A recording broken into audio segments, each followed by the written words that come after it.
already know the drill. We back again with another episode of Buckle Up with the Boys. Don't forget to like, comment, and subscribe. And strap on your seatbelts, cause it's all pedal to the metal from here. And without further ado, your amazing host, Drew Billy.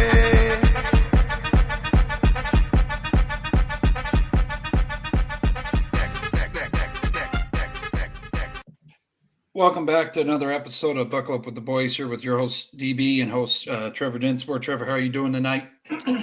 Fucking killed that intro, buddy. Good timing and everything. You came up right as it said, and your host Drew Bill. That was awesome. Yeah, we're on tonight. Oh, yeah, we are on. We are absolutely on tonight. I'm in a good mood. Like I said before the show here, just got done watching hour 2 of the roast of Tom Brady. I stopped right after Hinchcliffe's bit, which to this point was probably my favorite bit. Other than, I forget that female comedian's name, the blonde lady. Nikki Glazer, I believe. Nikki Glazer. She had a great set. Kevin Hart, always a good host for those type of things. Jeff Ross, you name them, they were fantastic. I still have an hour to watch. Probably going to do that right after this show, or at the very least tomorrow morning when I'm at work. But we're going to be showing you guys here in a minute here a little clip from the roast of Tom Brady, the greatest roast of all time. But Trevor, any takeaways from the roast before we show the beautiful people if they've not seen it already? I have some notes. Okay. I have some notes. You go ahead. Football players are fucking funny as hell. Yes, they are. Yes. I thought, you get all these guys that are just used to saying the normal, Bill Belichick with the coach speak and Tom Brady, Randy Moss, they're usually just getting in front of the press and they're saying, ho hum, mum drum type of stuff. But then they get into an environment where they can pretty much say anything they damn well please, and they went off. Yep. Edelman went off. Gronk was fantastic. I saw a little bit of his on TikTok and Instagram. I didn't see his full segment. Right. Even Belichick smiled. Yeah. He was smiling throughout his whole bit, man. Mm-hmm. Belichick was funny as hell. I enjoyed that so much, man. Football players are fucking funny. Yeah. And another thing I've taken away, hardcore comedy is back, good sir. A lot of things I'd say, I don't want to interrupt your take here, but a lot of things were said that I thought, in the era of canceling. Oh my God! Yes, I mean, geez, the Bert Kreischer and Tom Segura, the two Bears segment we're about to show you is cancel worthy for sure. Sure. How many gay jokes did they make about Tom Brady and Julian Edelman? Right. Mm-hmm. Shit ton of those, right? Yeah. Yes. Mm-hmm. Talking about serial killers, we're talking about dictators, we're talking about we're talking about Aaron Hernandez and Epstein, and they went down some fucking rabbit holes, man. Yeah, that was fun. That's fun to watch. Like I said, I still have the last hour to watch. I was having the time of my life. I was barely able to prepare enough for this show that I was having so much fun watching that. It was fantastic. Football players are fucking funny. Hardcore comedy is back, and hopefully, at the inverse, cancel culture is subsiding. I sure as hell hope. Because here's the other thing too, and I appreciate everybody just joining in right there. If you missed, we're talking about the roast of Tom Brady that came out on Sunday. But I'm just surprised. Some of these guys have some major sponsor deals, Trevor. Oh yeah, and they did not give a shit. None. Gronk's with the AARP or I believe USAA. AARP. Yeah, Edelman's got his own podcast.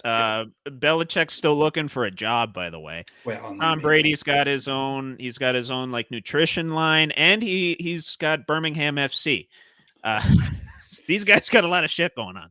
So to have, I guess, the microscope on them, they didn't really give a shit. They just let it all fly. Oh my God! Rich Eisen, and I watched Rich Eisen show today. I watched the full thing today. He described it as, or maybe it was yesterday that he did this. He described it as Patriots therapy. There was a lot of stuff that had been held inside for a lot of years, both by the fan base, by the players, and honestly from Bill. Yeah. Bill, and maybe even a guy that didn't get to speak, Bobby Kraft. A lot of stuff was laid out. Yep. And it was in seemingly a safe environment to do so. People got a lot of laughs out of it. I'm pretty sure the internet almost damn near short-circuited. I knew that because I went on Twitter right after the thing. I'd forgotten it was happening. I was watching sports or playing video games. I was doing something else. Right. Which I don't know why I was doing something else because this thing was so fucking funny. I should have been watching this is what I should have been doing. Anyway, I go on Twitter, as I traditionally do before bed, like a healthy person, and I'm just scrolling, and like every 10th tweet is not about the Tom Brady roast, but pretty much 9 out of 10 tweets, 9 out of 10 Instagram posts, 9 out of 10 social media iterations, clips from the show, quotes from the show. It was beautiful. It was a beautiful thing. It was a beautiful thing for comedy fans. It was a beautiful thing. Dare I say it was a beautiful thing for Patriots fans. As much as I don't want them to have beautiful things, it was a beautiful thing for them. Yes. Beautiful thing for football fans, comedy fans. Beautiful thing for humankind, let's say. Yeah. It was wonderful. But like we promised here, we'll show you a quick little segment from the roast of Tom Brady. I do have to say for the viewers out there, if you are hesitant towards language, maybe skip ahead, maybe later on. But I've already dropped 4 F-bombs in 7 minutes. So. The one quick thing, though, I know if you've already watched this and saw this skit, there's a couple things that me and Trevor just don't want to be linked to, so we're just going to cut it off at a certain point. So to the viewers out there, we apologize, but we'll give you the best we got here. But let me get this going here for you folks and sit back and enjoy.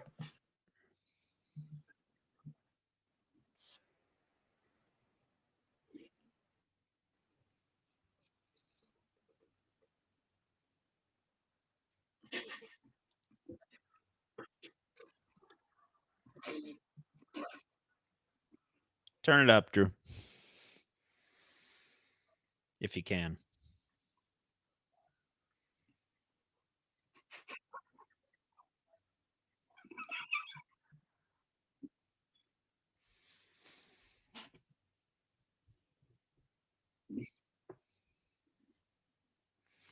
I can't hear it either, bud. Comments saying we can't hear it.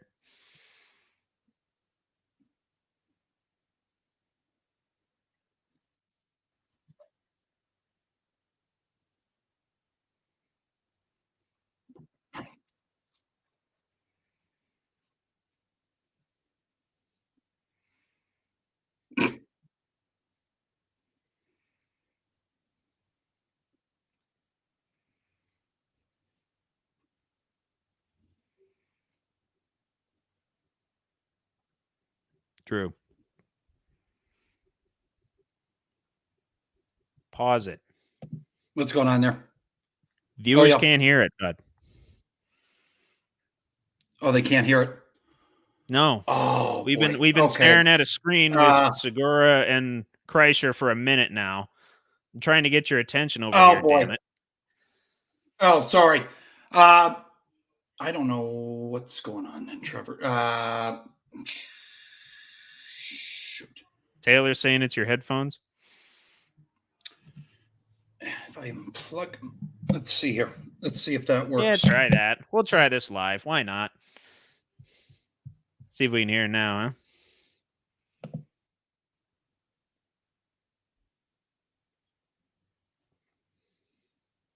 No good still. Oh, boy. Well, technical difficulties as usual. Shit. We probably should have tested that before we started the show, but, it's okay. I don't know what happened. It was working. It was working. You could hear it because I could tell you were snickering over there, but I couldn't hear it. You can't hear. Okay. I can't hear it. Oh, shit. Well, Come on, Billy. Come on. it was a failed attempt. It was a failed attempt. Anyways, We tried. we We can tried. talk more God. about it. Yeah, shit. Hold on a minute. Stop sharing. Anyways, in regards to what happened here, basically they go along the whole time just they have that portrait of Tom, and I'm telling you, halfway through the skit, I'm like, how the hell is he not getting up, flipping the fuck out? Like they come after his wife's in his divorce, how she was sleeping with the jujitsu martial art instructor. Allegedly 8 classes a day and still a white belt. Coincidence? That was good. Yeah, they throw up another famous TB charming guy by the name of Ted Bundy. They throw him up there, you know. Oh, Jesus Christ. They throw Dahmer up there. They throw the Boston Strangler. Yeah.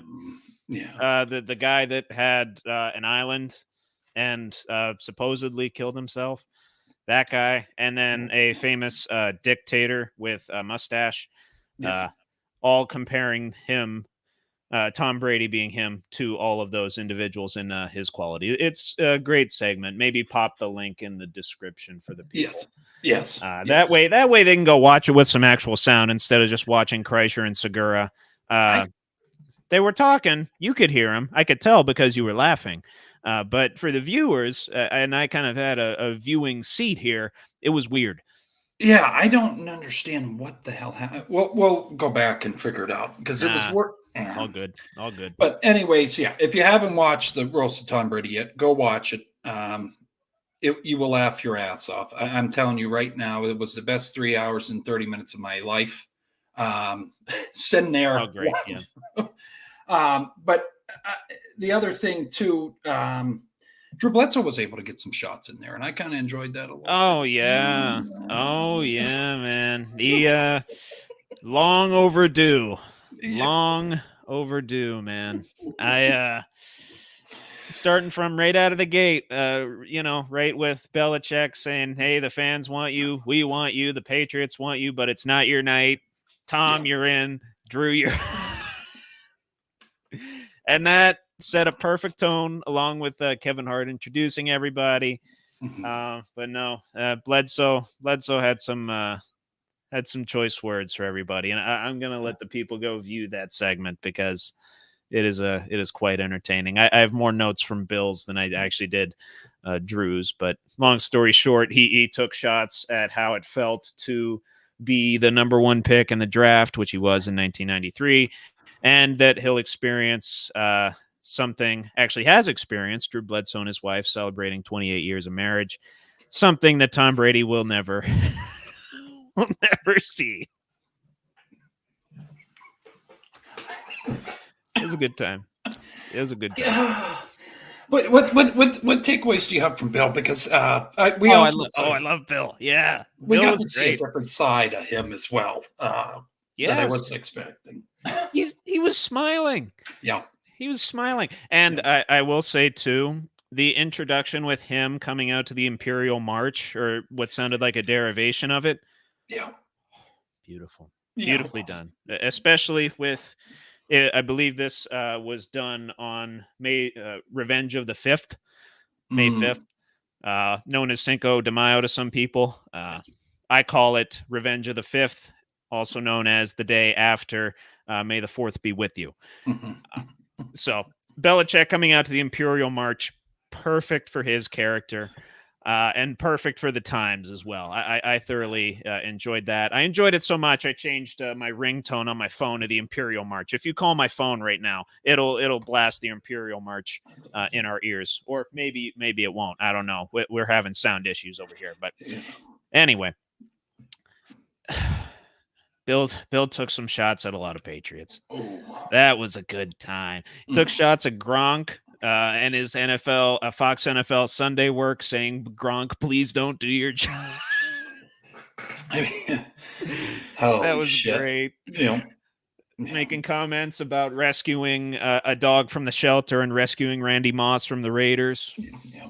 Good times, even though, they took shots at Moss not getting a ring, which I did love Moss's like opening comments too. Like, why didn't we cheat when I was there? Right. Because you had Spygate right before him and then Mhm. Deflategate right after him. Yeah. In the 3 years he was there, apparently they didn't cheat. I don't know. But Mhm. anyway, back to Bill. Also took shots at guy by the name of Matt Light, a very good left tackle for the Patriots for a number of years, protected Brady's blind side. Took shots at him having Crohn's disease, saying that he gave Bill a lot of shit. It's hilarious. And also, of course, the pièce de résistance, debating back and forth whether it was Belichick or whether it was Brady that did all those things for the Patriots, who was mostly responsible for that, and then letting it off with TB12's soccer team, Birmingham FC, being relegated. For us Americans, relegation means your team sucks. Yeah, not good. Mm. Not good at all. And I just looked it up right before the show. Birmingham FC relegated to 2 spots below the Premier League. And they haven't been in the Premier League since the mid-90s, actually. Oh, so, Jesus. Well, bummer. There you go, Tom. Yeah, no, Bill was a warm surprise. Not my favorite act by any stretch of the imagination, but for what we know from Bill, good sport and played into the whole theme of the thing very well. Mm-hmm. Yeah, no, I think that my favorite, and I know the wife's watching here, so I gotta, but fuck, I'm gonna say it anyway. Probably the best thing was when Tom Brady goes, how the fuck could you call your guys Bill's Mafia when you don't have a ring to kiss? That's a good one. When he came back up, when he got a chance to come up, Tom, there, he came after Kim Kardashian. He didn't hold back there. Mm-hmm. He came at Bill. He came at Gronk, Kevin Hart, Peyton Manning, for example. I mean, you just saw a whole. I hope this happens more for other athletes. And not saying taken away from this one because it was one of the best. Your wife is booing you in the comments, by the way. She's not happy with that. I know it. No, she's. But I got. You might be sleeping on the couch. But I just hope that we see more athletes agree to this because I'll tell you, it makes Sundays like if they did this all summer long. Trevor, leading up to the football season, God, that would be very nice. It would be very nice to get over the football hangover. But I will say the favorite so far for me, I did like Edelman, and I actually liked when Dana White got on the mic. It's what I left off with as my favorite was Hinchcliffe, because he only did like 5 or 6 minutes, but he was boom, boom, boom, banger, banger, banger. Kevin Hart used the stool that Aaron Hernandez kicked from underneath. I mean, wow. Starting with that. Yes. Called Tom Brady and insulted him for looking like a gay Tom Brady. That was phenomenal. Mm-hmm. What else did he do? Oh God. I mean, there's we might. Well. Okay. All right. Yeah, I'll say this one. Gronk looks like the Nazi that kept burning himself on the ovens. Yes. Yeah. No. Or the final boss in George Floyd, the video game. That was fantastic. Jesus. Tom Brady has the same fan base as Kyle Rittenhouse. Beautiful. Yeah. Beautiful. Jeff Ross is so Jewish he watches the games for the coin toss. Yeah. I know you appreciated that one. I mean,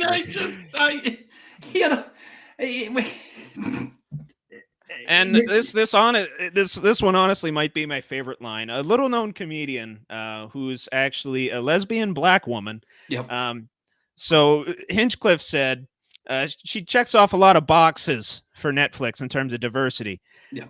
And she doesn't eat pussy. She hell naws on it. That I mean, that pretty much took Kevin Hart fucking lost That his killed mind me. on that one. I mean, That kill me. ah, Oh my god. it's just it's humor, you know. I guess in a way it's uncomfortable humor, but it is so goddamn funny. I mean, and the how the world is right now, it's fun to see people just come together and no feelings are hurt and people just say jokes, you know. Oh yeah. Um, Yeah. and if you haven't All in again, good fun. yeah, All in and good and yeah, if you haven't watched it yet, you got to go watch it. I'm telling you, even no matter where the hell you come from, you're going to enjoy it. I promise you. Um, but any other takeaways, Trevor? Or Ultra Mama in the comments. There might be a takeaway here. Where does a girl with one leg work? I don't know where. This ought to be good. Ultra Mama, answer us. we're going some IHOP. Yeah. There we go. There we go. We got a good crowd tonight there, Billy. We got a good crowd, buddy. Yeah, I'm pissed off that video didn't work, but that's good. It's okay. That was a good No. joke there. Jesus. Anyways, any other takeaways, Trevor, before we move on here? A couple other things. Edelman referencing how hung Gronk and Aaron Hernandez were. Yeah. A lot of dick jokes going on, and A lot of, as Kevin Hart said, a lot of dick jokes from the white guys. Yeah, it's right because like Edelman draining Brady's balls, like you know, I mean, nothing was off limits. Mm. Not even Hitler. No, and I can't believe he was depicted, and that's just something. Yeah, I mean, at least it wasn't on a jumbotron in a Michigan State stadium. Right. No, I'll just say that. Yeah, but good times. No, go watch it if you haven't yet. But other football news here, because that kind of really took the week away. Pat McAfee, shout out to them guys; they're doing a great job over there on ESPN. But their segment, they spent I think 40 minutes on it. I mean, it was, and then adding their humor onto what the hell was. It was something. Oh yeah. I have yet to watch that full segment. I've seen clips from it, but yes. But no. So May 6th was not a typical day for the Bengals organization, Trevor. Joe Burrow is back. He's cleared on checkpoint in his journey back from a wrist surgery. I can't fucking talk tonight. Wrist surgery. And he was throwing passes during their offseason workouts. I remember, I would say about a month or two, everybody in the Reddit feeds all over on Facebook were bashing Joe Burrow. He wasn't going to be the same player. Trevor, I don't know if you've watched those clips. Ice Joe's back. He looks good. He never left. He just took a break. Yeah, he because he had to. Yeah. No doubt in my mind. No doubt in my mind. No, he is ready to get out there and the throw looks smooth. His release looks a little different, but I think that'll come with time. He's probably still a little hesitant because, I mean, Jesus Christ, it's on his throwing wrist. But I have no concerns for him, even though he plays for the Bengals. I have to throw that in there. Also, other news coming out, J.J. Watt is open to coming back to the Texans this year if DeMeco Ryan calls him. Could we see J.J. Watt playing in another NFL game here, Trevor?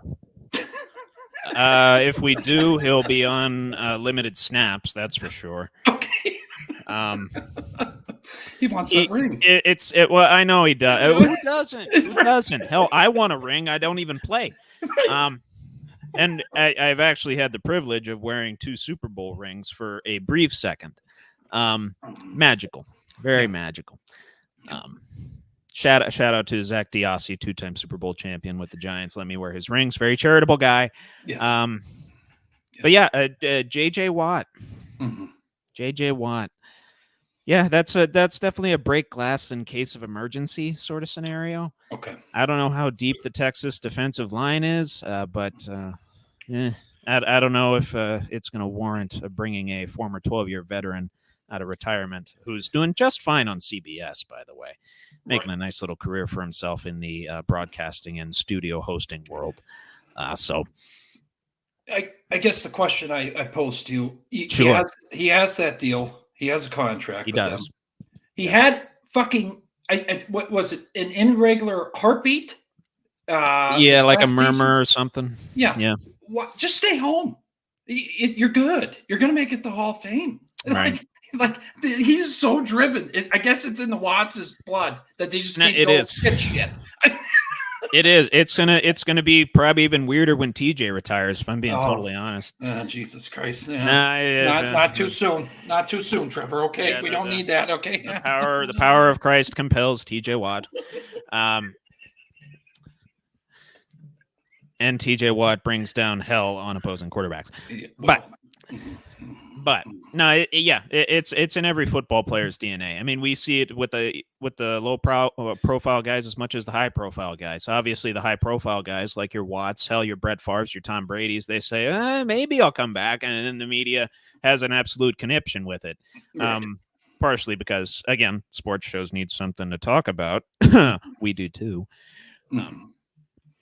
And partially because they have an itch that hasn't been scratched. They have an itch that was scratched probably from, for a lot of guys, the Pop Warner days, all the way through to the pros for however many years they play pro. And then they're done with it. Then it's not a regular part of their deal anymore. So it's got to be tough. It's got as tough as it is for guys like me and you to move from job to job and acclimate to a new culture and, get along with new people. It's got to be even tougher for professional athletes when they've known one thing their entire lives. Hopefully they've known more than one thing, but they've primarily known one thing for their entire lives that they wanted to do. And then they don't do it anymore. It's tough. Right. And then other news here, the Buffalo Bills sign a ex-Steeler, ex-Bear, ex-Dolphin, ex-Canadian League football player here, Chase Claypool. Trevor, I can't say it enough. They might have been able to find the diamond in the rough here. If he can keep a goddamn level head and just focus on football, he is the second coming of Megatron. I'm telling you right now. Wait, what? He could be. They called him the Canadian Tron. Or Maple Leaf Tron, remember? Mapletron.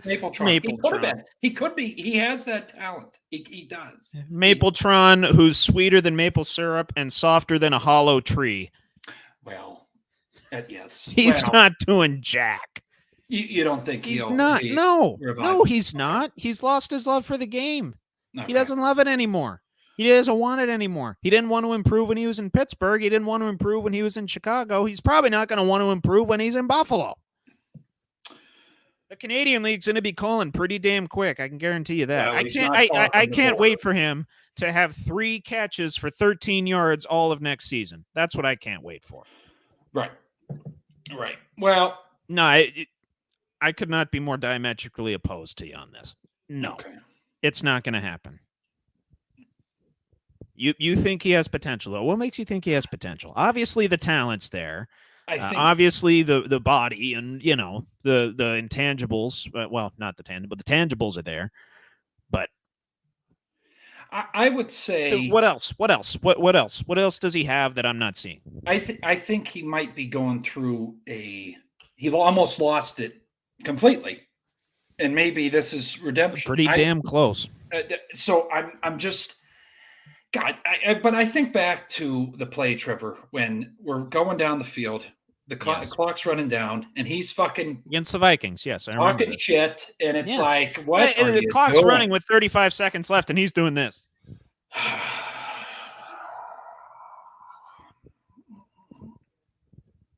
I thought Ben was going to kill him on the field. I know Freiermuth wanted to. I just don't know where, and I can't pinpoint where his career just fell off terribly. I don't know what game it was. There's the guy in the fucking crotch rocket again. I apologize to the viewers. God damn it. You apologize for the crotch rocketer or for saying crotch rocket live on the air? The sound exhausting. He just wants to go fucking 80 down our residential road. That's cool. That's fine. Yeah, very nice. Yeah, buddy coming too? Or? It is. No. Nope. Nope, It was just just one. flying solo tonight. Yeah, he'll come down the other way, and then I'll fucking flip out again. But anyways, I'm going to talk shit on our own organization here, Trevor. Najee Harris's fifth year was not picked up. What are we feeling here? What is the direction in the backfield for the Pittsburgh Steelers? I am a little upset about this, but I want to hear what you have to say. Jaylen Warren's a good option, though, but He is. I don't know what more they want Najee to prove. He's already had 3,000-yard seasons. Correct.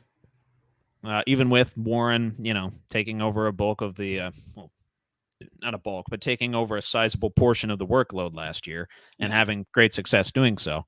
Mm-hmm. I don't. That one puzzled me. That one puzzled me a little bit. Yep. Maybe they're just skipping the option and seeing how well he does during the season, and then they'll give him a long-term deal. Okay. I don't know.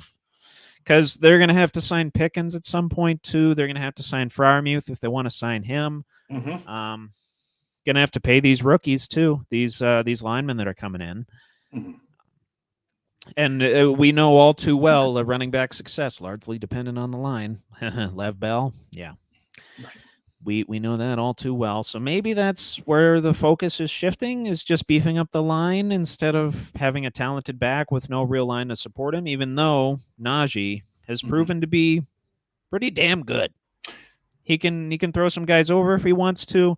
I know he's been criticized for, a little bit slow out of the backfield, doesn't have as much of a burst as Mr. Warren does. And Warren tends to bounce off people a little bit more than Najee does. Najee just tends to run him over, stiff arm him, and drag him along with him. Mm-hmm. I don't know. That one puzzled me. I got to read more into that one, why they did that. Not much given. I listened to Mark Madden as well yesterday. And I've been trying to watch every fucking thing just to see that where we're at. Sure. One thing I do want to throw out there for you and to maybe Steeler fans that watch this now or later on, Sure. I'm just getting concerned with, I believe our philosophy in the Steelers way and under the regime of the Rooney's, Trevor, is when we draft a guy, he fucking stays there for his career. That's usually what's happened. That's the ideal, yeah. That's the goal with every draft pick. And we got a first-round running back since fucking Franco Harris, and we're not wanting to keep him. I don't want to get away. And I trust Tomlin. I believe in Tomlin, but I'm just saying there's a lot of draft picks since he's been under the regime that have left. And I'm concerned. It's interesting. No one talks about it. I know. Well, here's the thing. It's much more of a dynamic league. Every guy's chasing the bag. Free agency. Right. Hell, there's a whole period dedicated to that. We saw how active the free agent market was this past year. Right. Back in the day, when the Rooneys were in their prime, free agency wasn't a thing. No. You drafted a guy, he stayed with your team until his contract came up, or you released him. Then he was free to sign somewhere else. You didn't have all these player options and team options and conditional clauses in the contracts that you do now. Mm-hmm. It's much more of a dynamic market. So that's a bit of a reflection on the market itself, and that's a bit of a reflection in the Steelers' adaptation to that market. Because as easy as it sounds, we did have 4 Hall of Famers drafted in 1974. We obviously you can't repeat that. No, you got to try new things. You got to. It's the 80s again. Right. Me and my dad were talking about this the other day, and he drew comparisons to the 80s. I mean, quarterbacks were cycling in and out, running backs were cycling in and out, linebackers, safeties, you name it. It's same kind of deal as we're dealing with right now. And they're making some weird decisions that not everyone's going to agree with. Mm-hmm. I didn't even agree with bringing in Russ. No.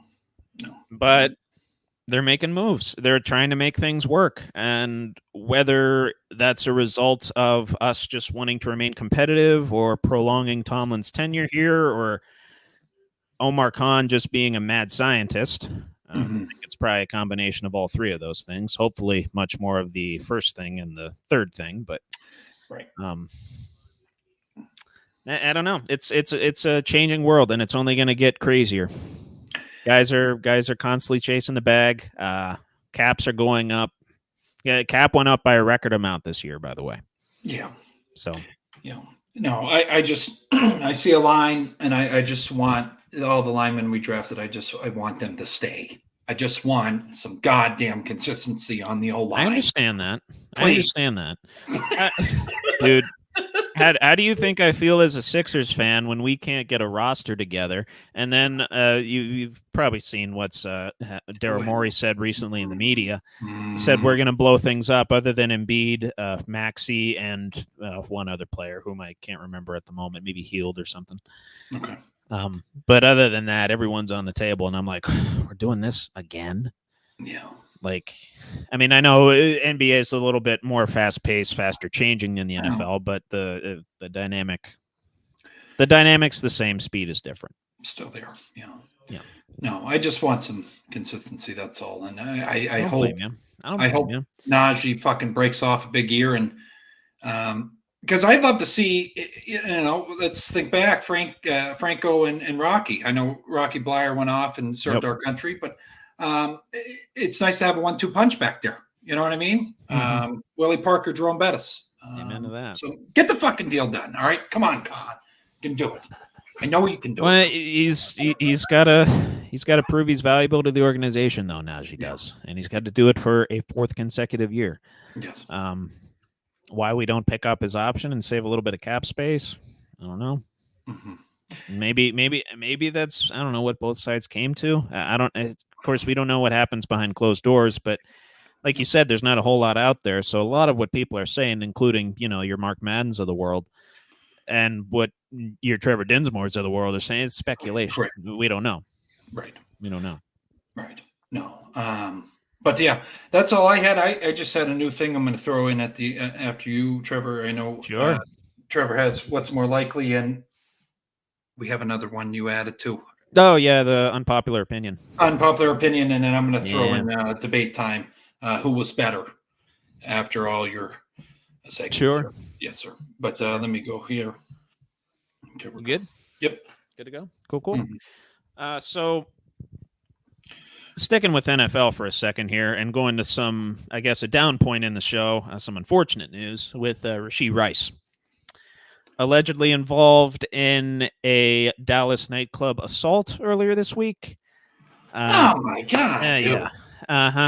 An unidentified male was taken to the hospital with what were described as non-life-threatening injuries. So that man is hopefully being treated right now in a Dallas hospital. Not a whole lot of details on this one either. It was just a nice little press clipping that was posted hours ago, maybe a few hours ago on ESPN.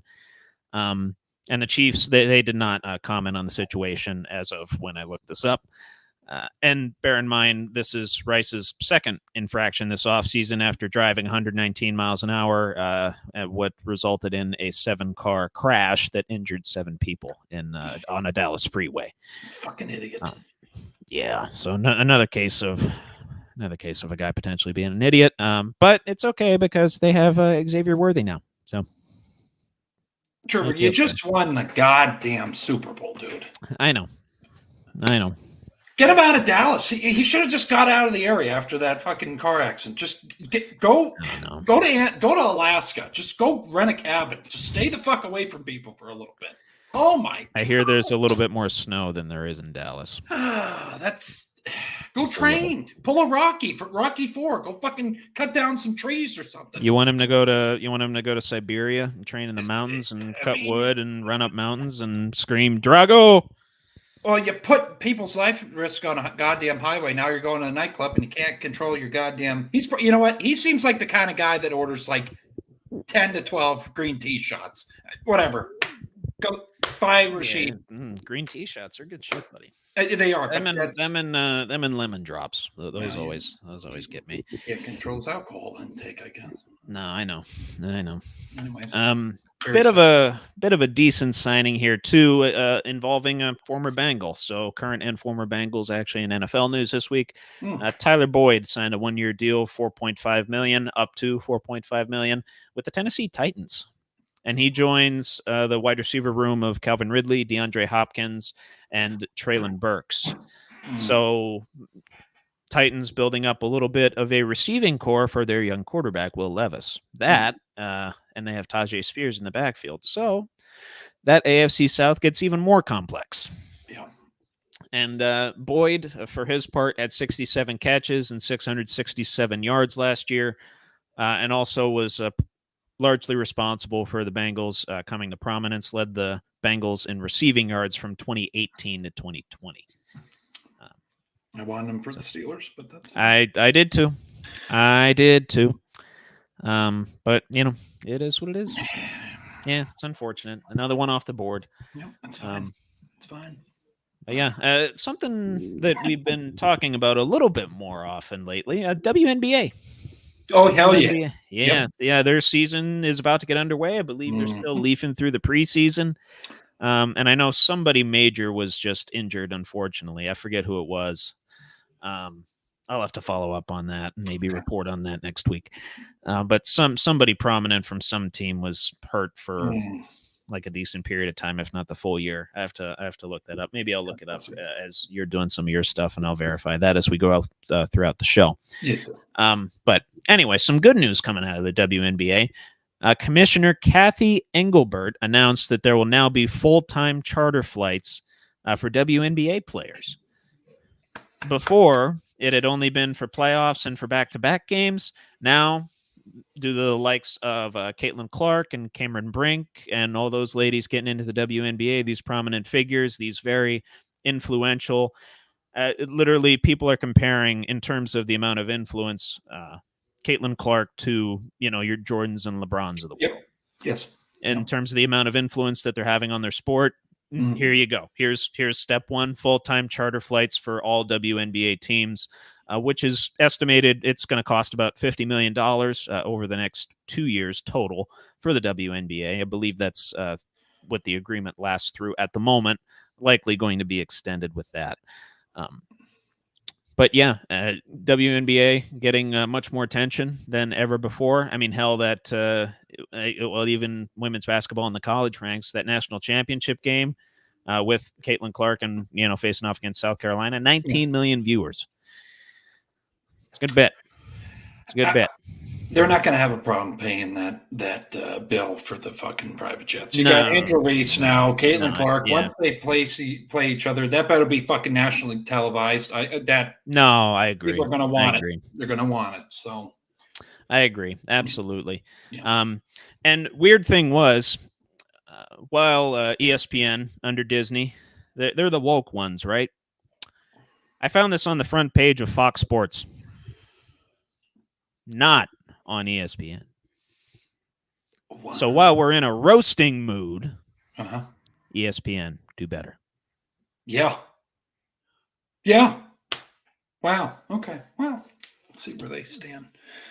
Yeah, absolutely. Somebody's going to lose their job on that one. Yeah, somebody probably already lost their job. Maybe they did they're doing the cuts again back when they signed McAfee.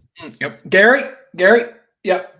Get the fuck out of here. Pack your shit up. Get the fuck out of here. You fucked up on this one. Oh, yeah. 20 million hits we got on that. Fuck you let Ron from Fox Sports get a hold of this thing, and they got 50 million hits already. Come on, Gary. You dink. He gets home, his wife left him in the house is empty. Poor Gary. There's a goddamn U-Haul. He has his shit in the fucking... His house is emptier than Tom Brady's. His daughter has a Caitlin Clark jersey on. Holy shit! I mean, we could just really fucking turn this. Oh no, I know. I know. This roast has me in a mood, man. I'm ready to sling off some borderline jokes, but I'm not going to do that. I'm not going to do that because then not only would we be here for like 3 hours, and we wouldn't get any sleep. But we might get canceled, so I don't want to do that. Well, because I have cancelable material if you want it. I can say it on PlayStation later tonight. I have cancelable material that I'm not going to throw out here. I'm going to leave that where the people are monitoring us in PlayStation chat. I'll leave that for them to enjoy. Yeah, it's Larry. Larry listens. Larry. Yeah. I know when he's in there because the head gets staticky. So You cut out half the time, and we know when Larry's in there. We know when Larry from San Mateo, California, is in there. We say a no comment, and somehow the party ends. Oh, yeah, well. Yeah, well, I plead the. We'll have an after hours episode sometime, and we'll just let it all out there. But in the words of the prosecuting attorney in the Trump case, I plead the fifth. Yep. Right. Yeah, and that's a whole nother. No, anyways, we're not going down that rabbit hole. I'm just in a roasting mood. I'm in a roasting mood where some things are off limits. Yeah. So, oh yeah. So another thing we don't usually talk about. Yep. You said you lost some money at the track, buddy. Doogie and me, we dressed up in the middle of this wonderful condo down there in the Poconos. Did you look like a 1950s pimp? I had a kind of like pool shirt I got from Walmart, cargo shorts. Kind of looked like a degenerate a little bit. Yeah. He goes, I'm going to go, I can't even think of her name, Sierra Leone. Yeah. He was all in on her. I had I don't have them. Did you have Forever Young? Freedom. You had Freedom. I had Freedom because of the placement, and we're sitting there. Then we did, some other bets in there. We threw it in there, and another question for you. And sorry to interrupt. No, were libations in play here? Yeah, strictly. Yeah, Jack and Cokes. We were feeling it. Okay. I felt like as is usually the case when you make bets on horses. But the amount of spit that's on that TV that we should have probably cleaned off, but me and him are literally inches away from the screen trying to push the horses faster. It didn't work. So next time you need to film that, we'll put it up as a reel on the Instagram page. Oh, we're going to do a live thing next year. We're going to for the Derby, every live reaction for the Derby. You're a year too late for the 150th, but it is what it is. Mystic Dan. Congratulations to the trainer. Yeah. Oh yeah. Well, apparently, Sierra Leone is kind of under investigation too. The jockey was nudging along the end there. Yeah. There's some investigation going on with that, but closest 3-horse finish since 1947. By the way. Well, he kept trying to. He got a fucking ruler out of. I don't even know. I think it was the owners of the actual. He found a ruler somewhere, and he's like, "Look at this." And it was not yeah, that's Gene Steratore note card right out of that playbook. But and then he said the horse that beat Mystic Dan it's going to be found that it was doping. I'm like, holy shit! It's like Mark McGuire and Sammy Sosa back in the home run. Save baseball, by the way. Yeah. Save baseball. I know you have a different opinion, but that's no. But you know what I'm saying, though. No, I know. I understand. Yeah. So apparently there was that. I don't know if it was just the nudging. Sierra Leone, the jockey, was like physicaling some horses out of the way. Apparently, just nudging them, not like knocking them over or anything. Just bumping them, playing bumper cars a little bit. Wow, that's what I read. Anyway. That's a very poor white guy's way of describing that. It was a good race. I have to say that whatever comes out of that, it was wow. It was entertaining. I rewatched. It was good. It's a good time. And again, Trevor, for all the viewers out there, we don't condone gambling, but god damn it, does it make the events better? It just makes it better. You're so involved. Yeah. Gets the old libido humming, if you know what I'm saying. But I'm sorry, keep going. It gets you. What's that chemical in the brain? That excites. That's not endorphin? Serotonin. Endorphins. Endorphins. Serotonin. Is that what it is? I think that's what it is. I'm not a doctor, but you're right. I'm an accountant. I'm not a scientist here, so.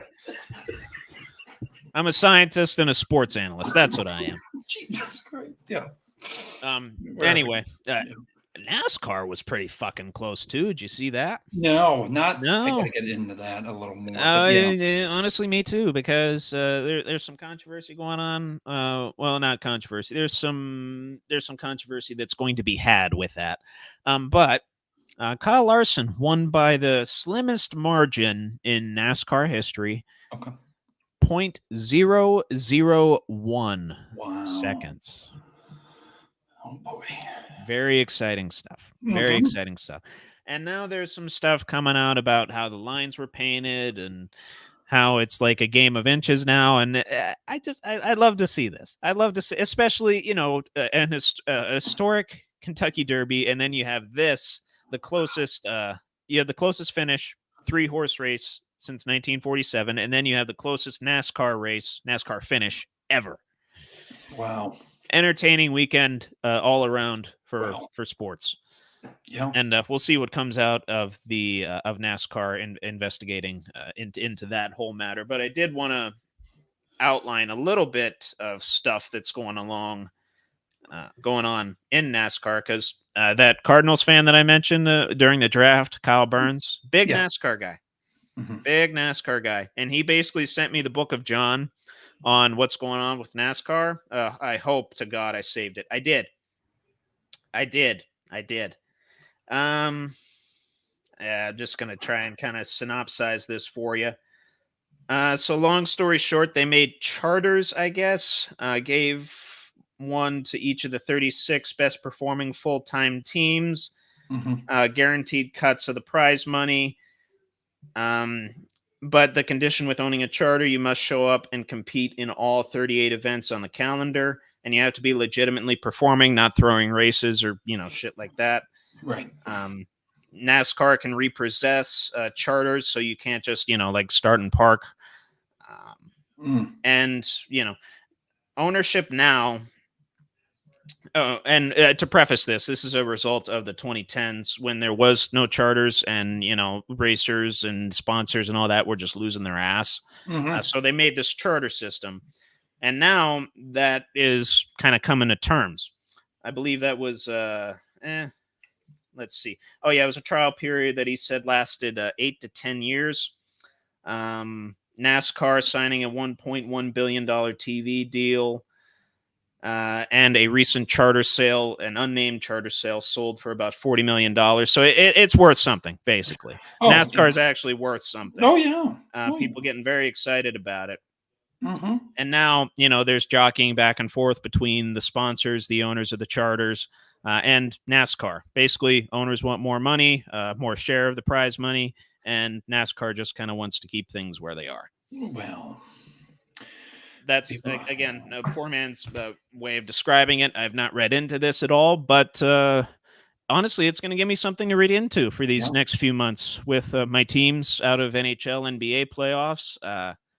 I got, what do I got? I got golf to look forward to. I guess I got the Pirates, and hell, I might just throw NASCAR in the mix too. Why the hell not? Yeah. Or at least, keeping up with the politics behind it. And I'm not going to bank on every race going down to 0.001 seconds, but that's exciting shit, though. Yeah, exciting times. Exciting times. It's not just a bunch of cars turning left 4 times. It's a good time. Yeah. It's a good time. I enjoy it. I've been to a few races. It was more amateur than pro style, but good times. Yeah. Good times with good people. Yeah. And speaking of good times, see the shirt I'm wearing? Yes. It's a beautiful, beautiful beverage. And this beverage here, Stella Artois. Very nice. Made by the same company. So I'm not contradicting myself. No. Everyone was going to call me out on that. Oh, he's got a Miller Lite shirt on. He's not drinking a Miller Lite. I'm drinking a Miller Coors product. Thank you very much. Hell yeah. Hell yeah. But by the way, Miller Lite, sponsor us, please. Really? We love any alcohol company, or sports book, fantasy app. Yeah, anybody really? Yeah. I mean, we got millions of viewers out there, so for them millions and millions. Buckle up with the boys. Yes, but what's up next here? Because I want to make sure I get the. I was gonna have you do your shit, and Oh. then I have what's more likely and Okay. unpopular opinion. I got them And queued up. Okay. Yep. All right. So I got debate time here, Trevor, real quick. debate time. Oh Yes. I'm going to ask you who was better or who is better. There is some current players still involved in this. Some are biased, and I already know your answer to them, but there's been a lot of debates amongst group chats I'm in, and I get really pissed off, so I'm going to air them out on here. Who was better in your opinion? Don't be biased here. Okay. Big Ben or Eli Manning? Oh, Ben. Now, why? That's not just me being biased. Ben was more consistent over his 18 years in the NFL than Eli was. Okay. Eli damn near had as many interceptions as he did touchdowns. And yes, his two teams, wildcard teams, by the way, went on miracle Super Bowl runs and beat two of the greatest teams of all time, both Tom Brady-led teams. They threw a few jabs at that in the roast as well. That was a good time. Believe at one point Kevin Hart or someone had the crowd chanting, or no, it was Ron Burgundy. Yes. It was Ron Burgundy. He made a guest appearance. Had the crowd chanting, Eli Manning made Tom Brady his bitch, is what they were. It was a good time. Yeah. Even in spite of that, mm-hmm. Ben has the better statistics, has more consistency, and quite frankly, just made better plays all around. Did have a lot more talent around him at the receiver position than Manning ever did. But, fire feeds fire. So yes. That's not even me being biased. I tried to give as unbiased a take on that as possible. Of course, I'm going to say Ben, right? Yeah. Right. But I think most people would say Ben. Yeah. No. Everybody here, I don't even need to say it, but I'll say a bit. I'm going to go Ben there. This is the last bias one here out of the little list I have here. Ed Reed or Troy Polamalu?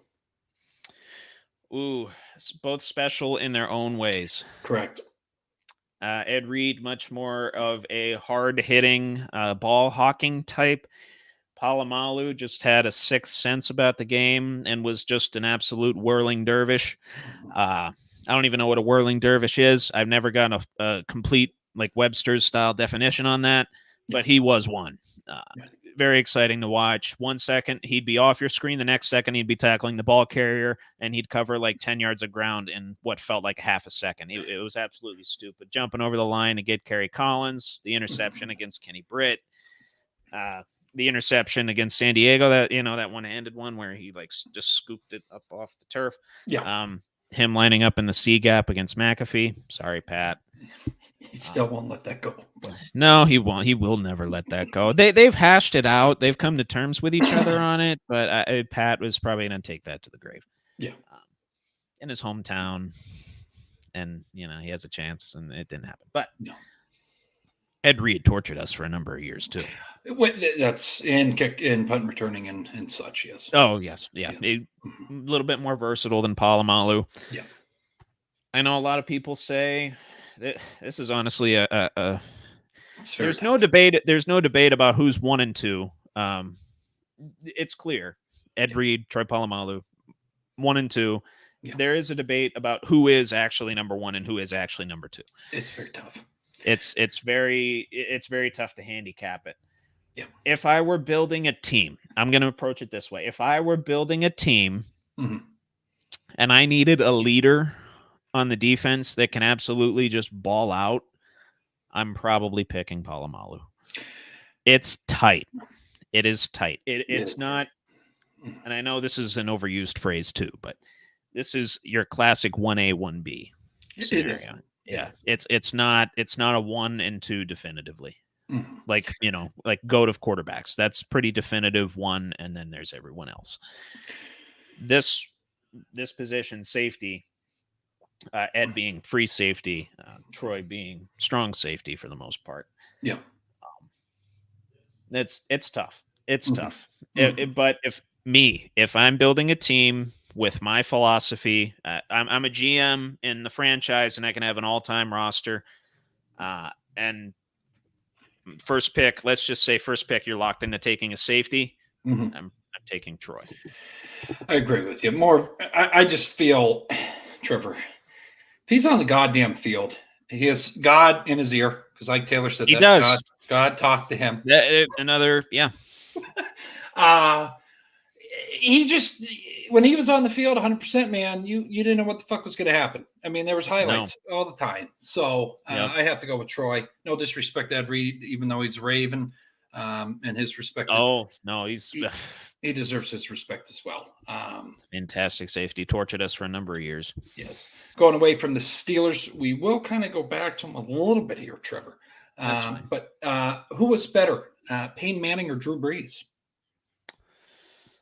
Very, there's some brain teasers here. Yeah. That is a brain teaser, because you got a 4-time MVP right there, 2-time Super Bowl champion. Yeah. Although the second one was on the back of one of the greatest defenses of all time. Yeah. And you got another guy who was, bear in mind, he's my height. He's 5'9". 5'9" playing 5'9" out of Purdue, playing NFL quarterback. But did not play 5'9". That's kind of the he caveat did not. to that. He did not. Had a very strong arm, was very savvy, very smart. Had a lot of talented receivers come down the pike in New Orleans when he was there. Yeah. And Super Bowl champion. Yes. Caveat with that, not being with Breeze, but being with the team, Bounty Gate. That's kind of where I kind of veer off a little bit. Yeah, and that should not be a detriment to Breeze. And no. I'm not saying it is. He won that Super Bowl. He lifted up the trophy. He has kids with him on the podium there. It was a magical moment. Beautiful. Absolutely. Yeah. I will say Peyton Manning. Again, if I'm building a team and I need a football brain at the helm, I mean, Christ, Peyton's forehead grew 3 inches when he was in the NFL. I was about to say that, So, and granted, a lot of his balls look like flying ducks, but they were always in the right spot. Yes. They were always in the right spot. I know toward the end there, he had the issue with the elbow and the shoulder and whatever. Was able to overcome that, have one of the greatest seasons of all time, and I believe it was in 2013, where he threw, 50-plus touchdowns. Yeah. I forget how many it was. Yeah. Again, not a discredit to what Drew Brees is able to do, because if I'm being totally honest, Madden 11, I played as the Saints all the time. Yeah, very good. That Madden had a great fucking soundtrack, by the way. It was a good time. A couple Ozzy songs on there. It was good. Very good. But no, if I'm building a team again from the ground up and I can't take Brady, I got to take Peyton. Yeah, no, I'm going Manning. Again, like you alluded to, if it was a forehead competition, Peyton would have had it all day. No, it's clear there. It's clear. I just have to say, and I give my flowers to Drew Brees. He was down and out in San Diego. They said, this man is trash. They buried him, Trevor. He goes down to New Orleans and lights it the fuck up. For a long time, for the better part of a decade. Yep. So Peyton Manning all day. Yeah. No disrespect to Drew Brees. Who was better here, though, Trevor? This has been a very big topic. Jerry Rice or Randy Moss?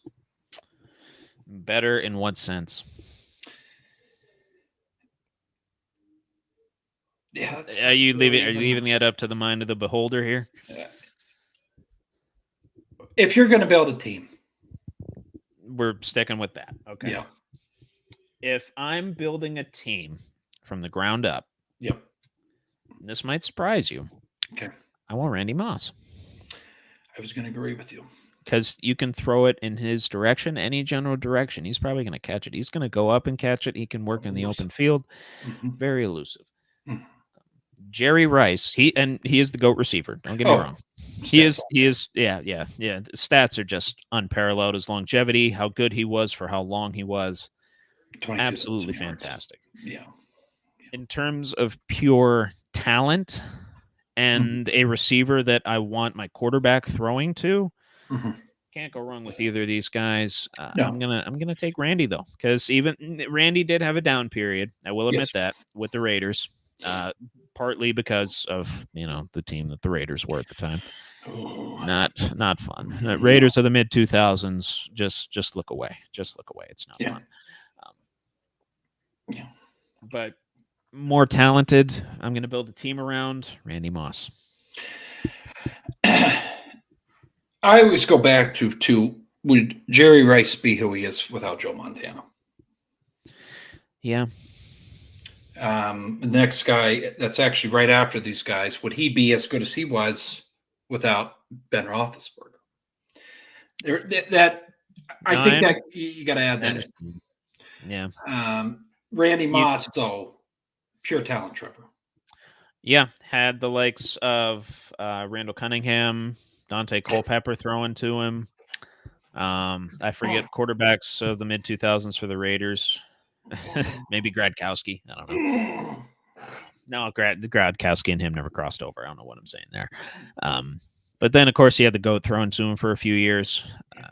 Set a record for touchdowns in a season by a receiver, and Brady set the record at the time for touchdown passes. Yep. Almost had the greatest team ever. Yep. And by a lot of people's estimation, did have the greatest team ever. Yep.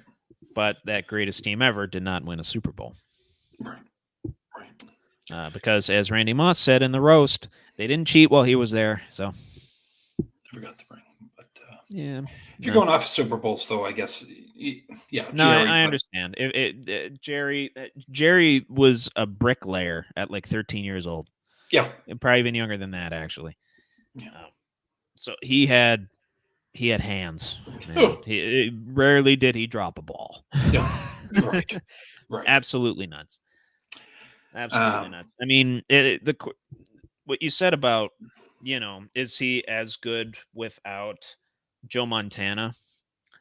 Probably not, but it's a symbiotic thing, isn't it? It is. It's a symbiotic thing. Yeah, people tend to isolate that way too much. This guy was good because only this guy was good. No, they're both good because they're both that damn good and they have chemistry. Okay, yeah, right. That's why Brady and Moss were good. That's why Ben and the guy you're about to bring up were that damn good. That's why Jerry and Montana were good. Yeah, they had a symbiotic, chemistry-filled relationship. So this one's going to be tough, though. I think for okay. Who was better, Hines Ward or Antonio Brown before he went fucking nuts? Oh God! Just think back to the glory days, Trevor. Here. No, I'm trying to think back to Hines Ward just absolutely laying people out and then smiling right after the fact. Yes. I know who my pick is, but this was a topic on one of the Steeler Facebook pages, so I had to throw it out here. Yeah. Let me think this over. Why don't you give your side real quick? Hines Ward embodies what I think a wide receiver is. Take no shit, knock some fucking people out, block, and got chippy with the quarterbacks. Antonio, he was a flashy guy. Kind of went a little fucking too diva. But Hines Ward, I felt a blue collar, what I want to see in a wide receiver. Now, Antonio Brown, did he have more talent than Hines? Yes. But overall, Hines has better stats. And also did not fucking start his career with anybody worthwhile, Tommy Maddox. Did end his career with Ben. Even before that, I believe there was some crossover with Cordell. Yeah. Slash. Had a great 97 season, but after Ward was a 98 draft pick. But it's basically Taysom Hill before Taysom Hill. I'm going Hines Ward, though, Trevor. Okay, so here's my question for you. Yeah, I won't get mad at you. Since we're going with the if I'm building a team approach, and I select a guy, I'm getting every part of that guy, correct? I'm not just getting the talent. I'm getting all the baggage that comes with it. Like, as is, I'm getting the guy, right? You're getting the guy. I guess you can't eliminate that hit. I can't eliminate. That's a very good anything from their career. No. Okay. If I'm building a team, and this is partially based on the fact that I just took Randy Moss, the flashy guy. Yep. I'm going to take a leader, a guy that's tough, hard-nosed, smiling all the time. Still can haul in footballs like a motherfucker for sure. Yes. Very productive receiver throughout his years, and all around great guy by many accounts. Yeah, Heinz Ward as well. Also was on Dancing with the Stars. So. He was. I think Randy was too. I guess, yeah. I guess too, the biggest question that all Steeler fans have: what if that hit does not happen? He might have been one of the greatest fucking wide receivers. I'm probably taking Brown then. Yeah, I'm probably taking Brown then. Yep. That's why I asked the question. Like, do I get every part of Antonio Brown? Mm-hmm. Do I get him criticizing Ben Roethlisberger over radio waves? Or, well, I guess Ben was on the radio. Brown was more on his Twitter and Instagram and Snapchat. Did he go after the? Do I get him with CTE, basically? Do I get him throwing bricks through truck drivers' windows or assaulting his significant other or throwing his mattress out the window? Him taking off the equipment in Tampa Bay, tossing it into the crowd, and running off the field shirtless. If I get all that, I'll have enough of that with Randy Moss. I'll have enough of. I will say that too, and at least Randy Moss didn't make it personal with anybody on the field. Correct. In my recollection. Correct. Did moon the Green Bay fans. There is a fan base involved here. Yes. There is well, he was with the Vikings. That is a disgusting act. Yeah. Thanks, Joe Buck. Yeah. Yeah. But one Joe Buck soundbite that I actually like. Him paying the $10,000 fine. I forget for what it was. But him showing up to NFL headquarters with a bag of ones and delivering the $10,000 hand over fist. That's great. That's funny. That's funny. It's harmless. Yeah, that's what I mean. You know what I mean? He's not like T.O. attacking Donovan McNabb in the media. No. It's not like Antonio Brown attacking Big Ben in the media. It's, he's criticizing fan bases. He's making a show out of it. Yeah. Actually, the fine might have been for when he mooned the crowd and then he showed up at it. Yeah. I'll have to look that up actually. But now, based upon the fact that I just took Randy Moss, the flashy guy that might have, I don't want to say might have some issues, but might have some issues. I'll take Heinz Ward. I agree with you. This one, I think we're gonna. Who was better, or who is better? I guess Aaron's still playing. Who is better, Brett Favre or Aaron Rodgers? Are we going to be opposed on this one, bud? I am a big fan of one of them. I have a feeling I know who that is. I will take on his pill addiction as well. I alluded. You know. You're going to take on his embezzlement of a Mississippi charity? Or not proud of that, not supporting that. Got to make that clear right now to the folks. Yeah. And also his... got to word this in the right way, Trevor. Suing McAfee. That, and also sending photos while his wife had cancer. I'm talking strictly on the field here. I'm going Brett. Well, wait. We just established. I'm taking all that. Yeah. Okay. I'm still taking Brett. Well, you got right. That's why I have to ask, because we just established if you get the player, you get everything. I knew this was going to be the best one, because you either get the guy with the whole in the public eye, what the fuck's wrong with Brett? He's losing it. He's doing stupid shit. Then you got Rodgers, who goes in caves and smokes fucking what the hell do we call it? What the hell did we say Rodgers was doing? Peyote. You got too nutso a little bit here, the psychedelics, she's over there with the pom-poms, darkness retreats, and Blue World's over there with the fucking drums down at the. Yeah, I got Brett Favre though. Yeah, no, we're opposed on this. We're opposed on this, definitely. Rodgers, as much as I love Favre the gunslinger, Favre the embezzler. And honestly, Favre, pretty good family man, at least at one point. He was, literally threw for like 400 yards and like 3 touchdowns the day after his dad died. Maybe, absolutely. But no, Rodgers, my opinion, a little bit more talented, a little bit more. Well, honestly, they were about equally as mobile, but Rodgers takes care of the ball. Rodgers doesn't make stupid decisions.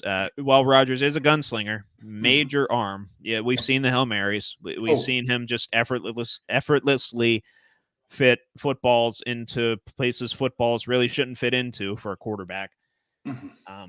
He takes care of the ball too. Doesn't fumble it a whole lot.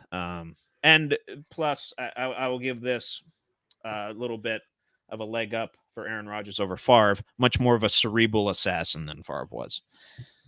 Especially at the line of scrimmage too, with the the fake calls and all that, able to draw guys offside. Very tactile of the game. Favre was a little bit more of a gunslinger. Obviously, new playbooks and everything like that. But my opinion, Aaron Rodgers, a little bit more tactile and takes care of the football, and didn't embezzle any money from a charity, and didn't sue McAfee. It's actually good friends with McAfee.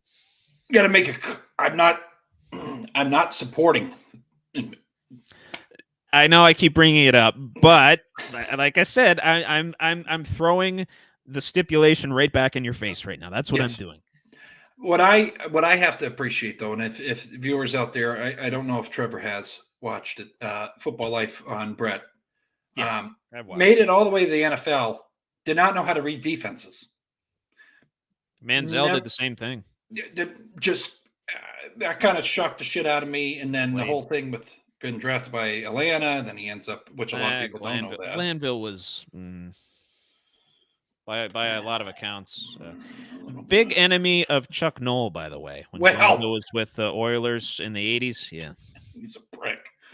Said not very nice things about Chuck Noll. Oh, yeah, and Chuck returned in kind, whether it was publicly or in his locker room. Multiple accounts in Chuck Noll's biography of Jerry Glanville not being in his good graces. No. Which, by the way, his life's work, great biography. Read it. I don't care if you're a Steeler fan. Read it. Yeah. Okay. It is a long read, though. It's like 380 pages. So it's one of the best football minds ever, Trevor. I'm aware of that. I'm aware of that. And I don't. I still gotta get through it. I'm almost through the 80s. Okay. I'm almost through the 80s. Yeah. This is a colorful one. Both these guys are interesting people. One is dating a pop culture star right now, Mr. Swift. Travis Kelce and Gronk. Who's better, Trevor? Mr. Swift? Mm-hmm. You're calling Kelce Mr. Swift? Is that what you're saying? Yes, okay, I thought you were calling Taylor Swift Mr. Swift for a second. No. No, he's Mr. Swift. She owns him. Anyways, yeah. I'm going to hear yours first, though. You want to hear mine? Yes, this is going to be. I think this is a good debate here. No, I like this. This is a good segment here. Yeah. Are we doing the last one that's on the list too? Oh, you bet your sweet ass. Oh, excellent. Yeah. And I know who I'm picking. I know. We're beating a dead horse upon a dead horse with that one. But yeah, to the matter at hand. Yep. Travis Kelce or Gronk. If I'm building a team, to the all-time greats right here at tight end. You're probably number 1 and 2 on a lot of people's lists. Another situation where, Tony Gonzalez, maybe you throw him in there. Didn't have a whole lot of playoff success, but that's more of a team thing. Factor the teams that he was on. Former Chief as well, much like Kelce. Yes. Kansas City knows how to pick the tight ends, I guess. Yes. It's tough. They're both excellent vibes, too. I want to have a night on the town with both of these gentlemen. Mm-hmm. I don't, because I probably wouldn't survive. But I do, because I definitely would not remember any of it. Right. I'd have too many, lemon drops and green tea shots and Lord knows whatever the hell else Gronk and Kelce are drinking on their nights out. Man, this is a tough one. But if I'm building my team, damn, this is a tough one. Mm-hmm. I'm probably taking Travis Kelce, though. Probably taking Travis Kelce. Oh, wow. Yeah. Yeah. Yeah. I'm just going lot to better. say, Good bit better in space than Gronk was. But can, equally as well catch jump balls with the best of them. And yes, obviously he's a product of Andy Reid's system with how successful he is. But the man, Gronk does too. Constantly just falls forward, gets the extra yardage, doesn't drop a whole lot of passes either. Yeah, I mean, I guess what separates Kelce and Gronk is the longevity. So if I'm building a team and I have two tight ends that are just about as good as each other, but I get one for like 3 years longer, I'll take that one. So I'll take Travis Kelce. I agree with you. I'm going to go Kelce all day. I just think he's better open in the field, Trevor, and he actually knows the fucking playbook. Not going after Gronk's intelligence. But even me know that, not real money. Yeah. He's just not fucking there, dude. And I think he's a basket case a little bit. He is. He's there. He's there. He survived eating Tide Pods. It's all right. But in a similar way, I think you would agree on that. They're both kind of very competitive big men. They're alphas. Absolute alphas. Yeah. Yeah. Mm-hmm. But with Gronk, both know how to have a fucking excellent time. Gronk, I feel, likes tequila, and I feel it just turns into a weapon. And then Kelce, I think he just likes the devil's cabbage a little more. So I'm going to take devil's cabbage over Gronk on tequila. No longer a prohibited substance. So yeah. No, but I'm going Kelce all day. Fair enough. I kind of changed the list a little bit, so I got to make sure what I made different here. But going over to basketball here a little bit. Who was better, T-Mac, Tracy McGrady for the folks out there, or Dwayne Wade? Ooh, I thought you were going to say T-Mac or Agent Zero. That would have been an excellent debate. So you said T-Mac or who?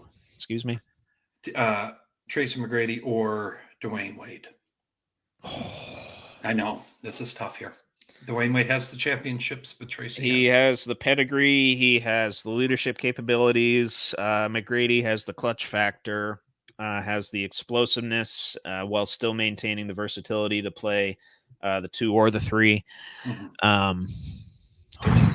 13 points in 35 seconds, Trevor. That also was. I watched that on a bi-weekly basis just for shits and giggles. Much like I watch The Undertaker returning at WrestleMania 40 now. Once that gong hits, I'm just transported. But I'm probably taking Dwayne Wade. I know the later years were not very kind. Yeah. I'm going to have to go. T-Mac had a phenomenal prime. He might have had a better prime than Wade. He might have. I'd have to look at the numbers. But if I want leadership, I want pedigree. I want the will to win. And he did it without a big 3, too. It was Shaq there. Yeah. Who else was there? Udonis Haslem. A young Haslem, yes. Yeah. Which I don't know how much you can describe that as a big 3. I mean, White chocolate. Jason Williams was on that team? He was on the team, I did not. I totally forgot about that. That's awesome. Good for White Chocolate. I love it. I love to see it. I'll have to watch his Heat highlights. He's probably not making any passes off his elbow, but no, not at that stage in the career. But no, T-Mac, a little bit more explosive of a prime. Like I said, might even had a better prime than Wade.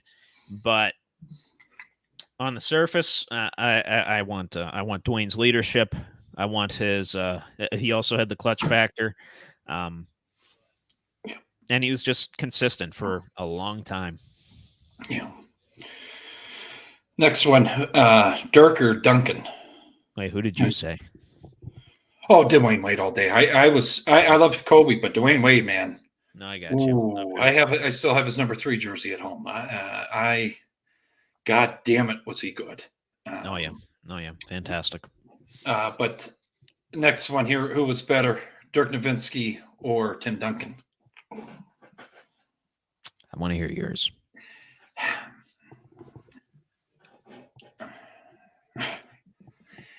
On the surface, people are going to say Tim Duncan. But on the other surface, the DB surface, Yeah. I love Dirk. I just what is love what is that surface made of, DB? nicotine, alcohol, Some ice cubes on there, maybe, ice cubes, PS5 controller, and the system itself as well. Zinachino, The headset. headset. The But headset. it's tough because you have both guys that stayed all their careers with the franchise. That's why I'm attracted to both. But if I'm going to build a team, it's going to be Tim. But God damn it, I love Dirk. Like Dirk, I do. I'm going Tim. Yeah. Best power forward of all time, and there's not much debating that. I don't think there's a debate at the center position, but power forward, there's not a. I don't think there's a ton of debate there. Very shifty for a. Yeah. Well, both of them are. You know, Yeah. it's tough. It's a tough thing. Right. I don't think you could go wrong with either. No. No, like- that I still marvel at that 2011 playoff run from Dirk. Well, Absolutely nuts. yeah, Mark Cuban was just foaming of the mouth, and we appreciate Mhm. the efforts as well. Yep. But this one's going to be interesting here, and I think It's about to get hot and heavy. Yeah, who was better, Magic or Larry Bird? Oh dear Jesus.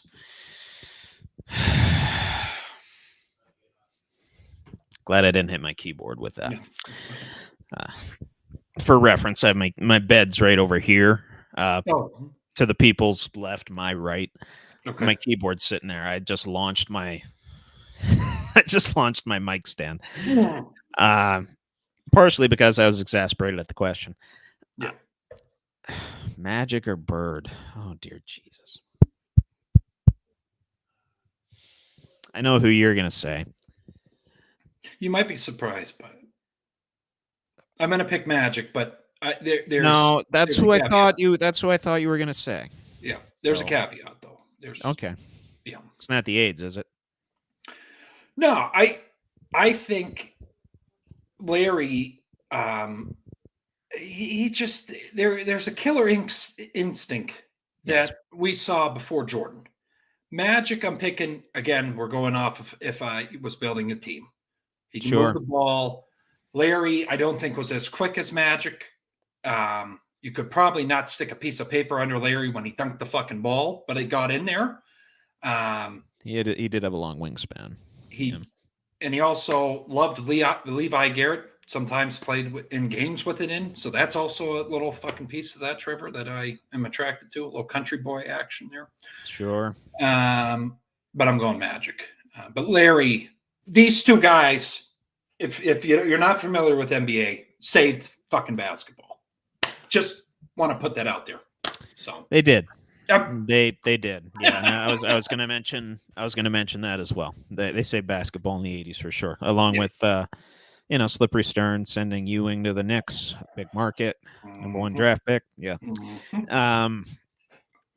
Frozen envelope and all. Yeah. Damn. Yeah, I gotta pick Magic too. Wow. It's Take out the it's- Boston. Just No, I am taking out the Okay. Boston. okay. That's the one exception. I can probably count on one hand the things I like from Boston. Bill Burr, Sam Adams, Boston Cream Donuts, Larry Bird. Yeah. Probably about those four. Okay. That's about it. Okay. That's about it. There's probably one or two more things that aren't coming to my mind right now, but Marky Mark or I appreciate his efforts. okay. Along with his brother. Yeah. Along with his brother. The whole Wahlberg. Yeah. Crew. Yeah. Yep. Glad the kids on the block have reunited. Yeah. The right stuff. Yeah. I love it. But no, I'll take Magic. Okay. I'll take Magic.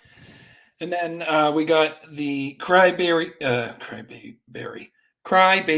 and two of these here. Kobe Bryant or LeBron James? Oh God, you're making me do it, aren't you? I'm going Kobe. I know you're going Kobe. Lethal. I don't need to say. If you don't know who Kobe Mamba Bryant mentality. is, yeah. Out of respect, I always buy a strawberry grape body armor. Got it. I mean, I don't really have to say much. And LeBron James, he is the best scorer statistically, Trevor. But I'm fucking taking Kobe all day. Yeah, relentless work ethic. Yeah. It's not okay much if you to take say LeBron, about it. though. I am taking LeBron. That's okay. But if LeBron had half the work ethic that Kobe did, it wouldn't even be a debate as to who's the GOAT. Okay. I will leave it at that. Okay. And I'm talking Jordan too. And then we had Jordan and LeBron. Jordan. For all the fucking people let me out there. yeah. Let me reference something that I think is relatable here. So you start seeing this female, this lovely female, 10 out of 10, out of your and my league both. Okay. And you try to, get with her 10 times, but you only get with her 4. Mm-hmm. But on the other hand, you find this other nice, attractive woman, and you get with her. You try to get with her 6 times, and you succeed every time. You bat 1,000. You knock it out of the park. Your balls are completely drained. Which one do you want? Caveat. I know which one I want. Caveat what? To explain to the people, he's referencing LeBron James's record in the finals compared to Michael's. 4-6 versus 6-0, bud. Yep. And let me put it this way too, and I know LeBron started out this way. Both guys had no one to start their career. Oh, I agree. No one around them. Oh, well, you had the Chicago Bulls. I mean, Jordan really didn't have anyone until Oakley in the late 80s. Yeah. LeBron, that Cavs roster that made the finals, that was dumb. Zydrunas Ilgaust, yeah, the big Z. Anderson Varejao. Who's the point guard? Well, he's on the streets now, I heard. The point guard? The hell's his name? I forget. Is it a Williams? No. Shit, Trevor. I can't remember. I can't remember the guy's name. I know it, too. I think it starts with an M. I got to look it up here. Homeless. Cavs point guard. It was West. Delonte West? No, not at the beginning. Maybe. No, I don't think he was there at the beginning. I don't recall that he was anyway. Kind of maybe the latter part. Yeah. I can't remember. It was actually a semi-decent point guard who I think was like an all-star at one point. Mo Williams. Yes, thank you, Williams. Started with an M, and I had the Williams. I was missing an O. Yes. Williams. Thank you. Yeah. But Jordan versus LeBron, Jordan. All day. Oh, yeah, all day. And all day long. Well, plus, Jordan was at the beck and call of Jerry Krause. The owner and GM of the Lakers is at the beck and call of LeBron. Yeah. I'll just leave it at that. Jerry thought he ran the team, but Michael ran the fucking team. So. Michael should have been running the team. LeBron should not be running his team because he usually runs it into the ground. Yep. I mean, he got you a championship in the bubble, your Lakers. But I know you and Nate Stice both have sour feelings on him as a whole and sour feelings for that title in a weird way. 6 years, Lakers fans, you're going to have to wait to even see a smidge of success if LeBron leaves. 7 years or 6 years, man. That's how long it's going to take. He's like a tsunami, Trevor. He's like a fucking tsunami. He comes in there and just fucking destroys shit. And then you got to rebuild.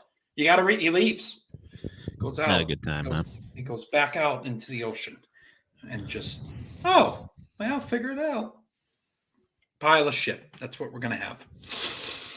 But anyways, going over to Trevor here now. I believe we have what's more likely. That we do, good sir. Thank you. And we are queued up here real quick. Oh, you got the stuff. Okay. Yep.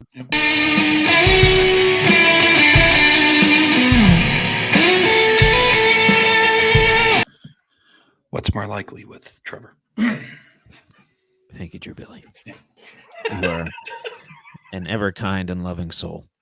This is one of my favorite segments we've ever done in this goddamn show. I'm just saying. No, all credit goes to Brockman, Eisen, and T.J. Jefferson on the Rich Eisen show. This is literally their segment. I'm just copy pasting. Well, you do. I think you deliver it better, but that's just. Brockman tends to lean a little bit toward Boston stuff. So that's the issue. Very biased. Very biased. Yeah. So it is what it is, though. Yeah. So you might have seen you saw Edelman's little spiel. Yep. At the roast. Yes. In the midst of that spiel, which was entertaining as hell, by the way, in which he said somebody has to drain Tom Brady's balls. Yeah. Somebody made a joke. I think it was who's that blonde female comedian? Nikki Glazer. Nikki Glazer. I believe I think it was her that made the joke about Julian Edelman writing in, or no, maybe it was Ron Burgundy. I forget. Whoever made the joke of Julian Edelman driving there in a car or on Tom Brady's dick. Yep. That was great. And she would write it too there. I think it was Glazer, but I don't want to give her the credit without fully knowing. I'm going to have to rewatch this thing. Seriously. Well, she said, just to give little backs, her boyfriend was in the audience, and she said, my boyfriend of 10 years, you're just going to have to accept this. I'm writing Tom Brady's stick in here if I could have. Oh, yes. Oh, yeah. Yeah. I would shoot you. I believe her words were, I would shoot you in the face for a lottery ticket at a chance at sucking this guy's dick, pointing at Tom Brady. Jesus. Her set was fantastic. Oh, I'm gonna have to watch some of her cutthroat, work. baby. I mean, it was. Oh, damn. I got to see if she's on tour. Honestly, yeah. Like she was absolutely fantastic. Oh, but yeah, sorry. Let me get my headset here. You're good. Damn it. I try to readjust my hat. This is what I get. So anyway, during Edelman's little spiel, he invited Tom Brady onto his podcast. Yeah. He said the likes of Eli Manning, Peyton Manning, Manning brothers, a lot of other guys have been on there. I think even, I don't know if Bledsoe's been on there. I'd have to look that one up to verify, but if not, Bledsoe should be. Yeah. What's more likely? Tom Brady unretiring or him going on Edelman's podcast? Because we know Brady doesn't do a lot of podcasts. I feel like you have to after that. Go on Edelman's podcast. I think the internet would have a field day with that one. Yeah, keep going with the roast. Yeah, keep the flow going. Keep the reels, the TikToks, the shorts, all of those. Keep those coming. Yeah. You know? Yes. Okay. I'd say that's more likely. Okay. I was just wondering if there was any chance you say unretires, but okay. If he does, Trevor, I swear to God, I'm going to have to go to the hospital. Yeah. Not going to be good here.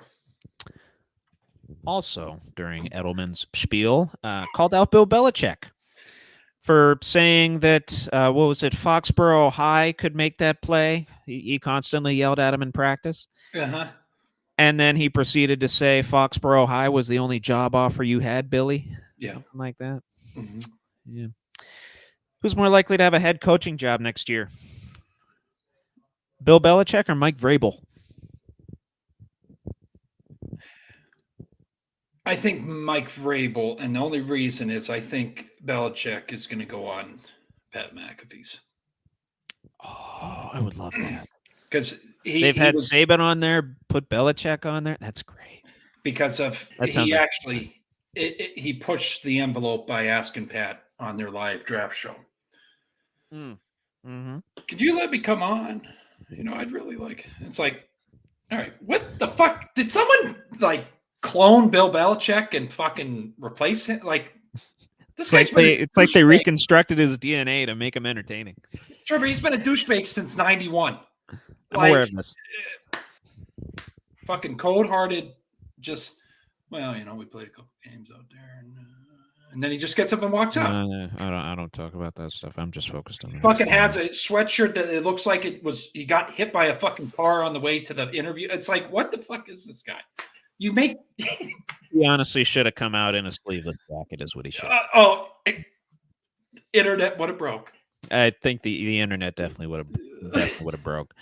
Him coming out already to the Imperial March, like that's fucking perfect. The only thing that could be better was him coming out to Stone Cold's music, because the meme that's out there. Yeah. Oh, that would have been great. But imagine him coming out to the Imperial March. Yeah. Sleeveless blazer. Mm-hmm. Yep. Give me some. He should do that on the McAfee show, honestly. Yeah. Right. Well. Yeah, I'd enjoy that. I'd enjoy that. So you're saying Vrabel? I'm saying Vrabel. I think Bill's just gonna have fun now. We're seeing a different side. Fair enough. Yep. Fair enough. I think Vrabel's a bit fresher of a face too. Yep. Not probably gonna be having some teams with a longer term focus, and Bill's I think 72, 73. So well, here's another thing, Trevor. It's older. You already go ahead. Yeah, it's like Cower, but sure. I'm not. He retires, or it works out. The Steelers are ready to move on, and Bill wanted to retire, whatever.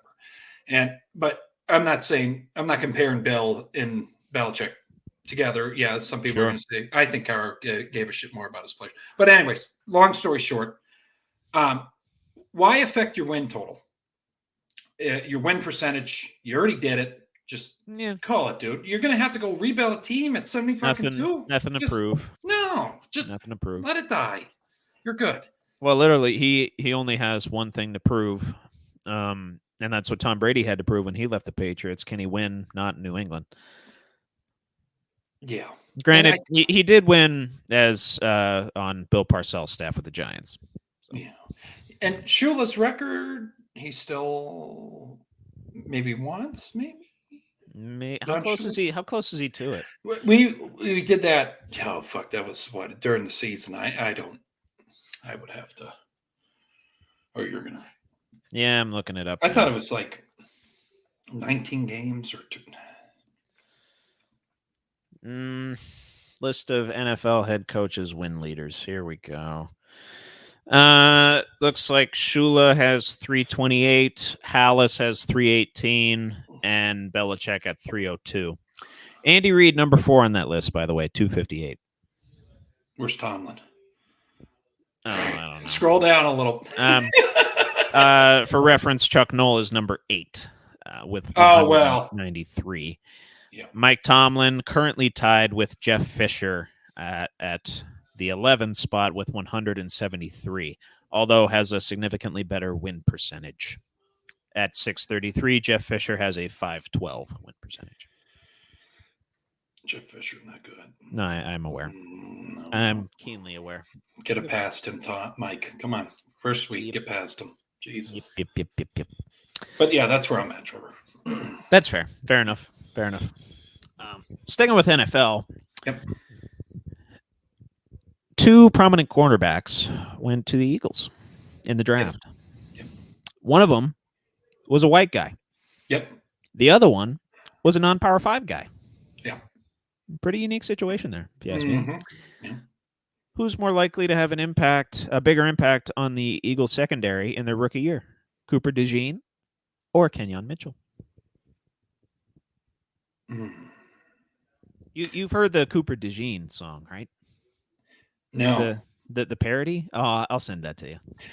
I didn't like the reporter, and I'm not going to really go too further with that, but that reporter's question was very, I want Cooper DeJean to fucking go off, so I want Cooper. Just because of that reporter's question. Ooh, yeah. Just because of that question. Trevor, that was fucked up. Wait, I didn't see. What was the question? How do you feel, yeah. I'll tell you on PlayStation. I don't even. Okay. Is The it guy's a little, a dick. is it a little could off be- color for It's the podcast? the reporter probably got fired. Okay. Very distasteful. I can't believe Got he it. did that on a live circuit. Got you. Yeah, I'll say. I should have phrased it. Who's going to have a bigger impact on their team in their rookie year? You're still saying Cooper DeJean? The guy's motor's insane. Plus, he is very versatile. Yep. Throw him on special teams. Throw him Yep. at safety. He can do pretty well. And, Kenyon Mitchell got a decent bit of competition at the cornerback spot. yes. Darius Slay and others. I'll say DeJean as well by a margin. Yeah. Won't be by much, but yeah, just because of that. I think he's going to be a facet for that organization. So Yeah. Mhm. So last night, Mhm. Minnesota Timberwolves, they won by, 26 points? Mm-hmm. Went up on the Nuggets, 2-0. Yeah. And now the series is back in Minnesota on Friday. Mm-hmm. Get a few days off. Yep. Pretty straightforward question here. Actually, it's a two-parter. Mm-hmm.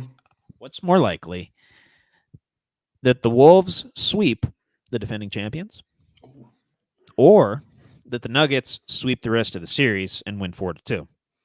In tandem with that, who's more likely to score more points the rest of the series? Both these guys averaging close to the same amount of points, actually. Anthony Edwards or Nikola Jokic?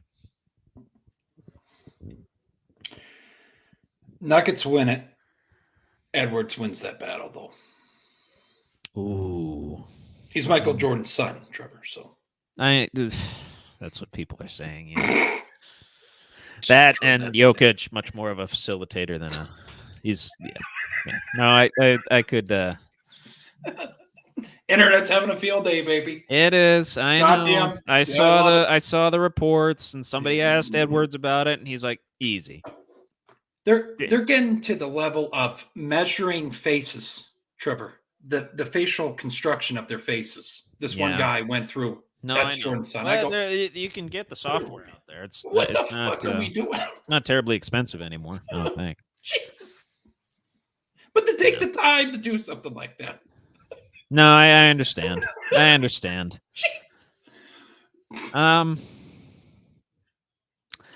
I'll say Nuggets as well. I'll say Jokic, though. He's going to have to step up, start scoring a little bit. Jamal Murray struggling. Yeah. Oh, So, plus, dealing with some issue. I think he got what did he get fined or something? I hope he is. I mean, if I think If he no got one- fined. Let me look. I hope he did, because if Katz accidentally comes down on that heating pad, could have got injured. I know there's padding. in those. Oh yeah, fined $100,000. Jamal Murray was for How much? $100,000. I felt that's fair. Tossing a towel and a heating pad in the direction of an official. That's what he got fined for. He threw a fucking heating pad I guess. towards I didn't a see fucking player. I only heard about this. I didn't see the Oh. clip, but Oh, okay. Yeah, you got to watch it that's back. that's what the ESPN article says. Well, someone's know. gonna, all right. So, Because the towel's going to kill the ref. well, Travis Kelce did it. Well, yeah, that's a very good. Yeah. Yeah, you got to look. Good little comp there. Yeah. Yep. I get that by taking Kelce in our earlier debate too. That's the beauty in it. Oh yeah. He throws a towel at an official. I believe it was during a Jags game. I Yep. think. Yeah. Anyway, hmm so tonight, very entertaining series commencing. Game 1 in Oklahoma City. Mavericks are playing the Thunder. hmm I think that when is that game? Is that at 9? Did it start at 9? It did. I think it started at 9. It's actually 17-17 right now. Okay. So this question would have been better placed before the first quarter began. But both these teams, I believe it was in their last several games, had a multiple 120-plus point games. hmm Who's more likely to score 130 or more? Mavericks or the Thunder? Ooh. Going Mavs. I'll take Thunder. Okay. That's A good. little bit more versatile. Yeah. That's right. Luka is playing them. Luka is playing. He was a game time decision. Oh, Allegedly. okay. Yeah, that's what I saw in the report, Hmm. injury report, right before we got on here. Was listed as a game time decision. Officially, that might have just been a precaution. But Luka is playing. I will still take the Thunder because Shea can go off, Chet can go off. Yeah. You got multiple guys that can go off there. I mean, granted, you have that with the Mavs too, with Kyrie, Doncic, but no, I'll take the Thunder. I'll take the home team. Yeah, plus, you got the Thunder. They're 33-8 in the regular season at home. Yeah. So gonna be hard to bet against that. Hell, I might once we get off here, I might throw a live bet on that game. Yeah. We'll see. I just have to throw something out here to it. Sure. The people coming at Gobert for leaving, for not fucking playing last night. Yeah. His goddamn kid was born. Can we have a little heart? Yeah. Jesus. Yeah, you gotta. Yeah. Well, you have that people criticizing him for that, but then you got people praising Scotty Scheffler for saying, "Oh, I'd leave the Masters if my kid was being born." It's just weird. I wonder how many of those people were on the opposite sides of that coin. Yeah, whatever. Interesting. I mean, granted, I don't know how many basketball fans watch golf, but hopefully a good bit. Hopefully, right. Right. But a couple quick MLB ones here as the season is intensifying, getting into the dog days of going to be the dog days of June before we know it. Just so you know, we're a month away. Yep. Less than that, actually, 3 weeks. Most likely to win the National League MVP, NL MVP. A member of the Dodgers roster, Ohtani and Betts are currently the front runners at plus 450 and plus 150, respectively. Mm-hmm. Or anyone else. Ohtani's on a fucking hot streak right now. Taking Ohtani? Yeah, he's playing lights out. Mm. Every time I haven't watched any of their games, Trevor, but when I see stats, it's like, Jesus Christ, dude, this guy just hit 2 home runs or something. It's like, okay. No, I got you. Yeah, I want to see. I kind of want to see who's behind him. I didn't. I'm on my work laptop right now. Otherwise, I'd be looking at that. No, you're let's go. MLB. As I do this live. Beep, beep, beep, beep, beep, beep, boop. Awards. Come on. There we go. National League MVP. Bryce Harper is the closest one behind those two at plus 1,200. Oh, God, I love Bryce, too. Oh. My dad and I are diametrically opposed on our positions of Bryce Harper. I love him. He does not. He's grown on me. I didn't like him when he was with the Nationals, but I like him when he's with the Phillies. He's the kind of... Yeah. Then behind him, you got Acuna, Tatis, and Ellie De La Cruz. Those are your top 6. I'm going Ohtani there, though. Mm-hmm. I might take Betts. I'll probably take Betts, but a member of the Dodgers roster. Yeah. I mean, geez, they're paying how much for their roster? Well, it's LA, baby. Let's do it. Over $1 billion of contracts signed this past offseason. Jesus, it makes you want to puke. Yeah. A couple teams off to inauspicious starts this season. Mm-hmm. More likely to miss the MLB playoffs, Blue Jays or Astros? Or dare I call them the Trastros? I want the Astros to miss it. I do too. And that's what I'm going with. Yeah, fuck those guys. Their roster's older. They're not going to recover quite as easy. Nope. And I like Vladdy. Vladdy. Yep. Cool. Yep. All right. Move to unpopular opinion. Do you have the thing queued? Okay, and then we'll go here. And then we'll come in. Very good.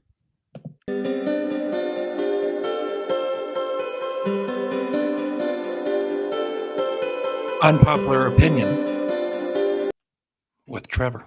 I was getting Clapton vibes from that. That was very nice. I felt like because it's controversial sometimes, so it's like yeah, that's good. That's good. Mellow us out a little bit as we hit the home stretch. I like it. Been a good show. fuck, we're an hour 55 in. I've had a great time. It's went fast, but goddamn, Yeah, it's been that's good. how you know it was good. It goes fast, man. Mhm. That's how you know it was good. Mhm. Yeah, I'm gonna actually I'll lead in with this one since we were kind of talking about some goats of some sports earlier. Mhm. Some people don't like this opinion. Some people do. It's a very polarizing thing. Yep. You need to handicap eras when you're talking about goats of professional sports.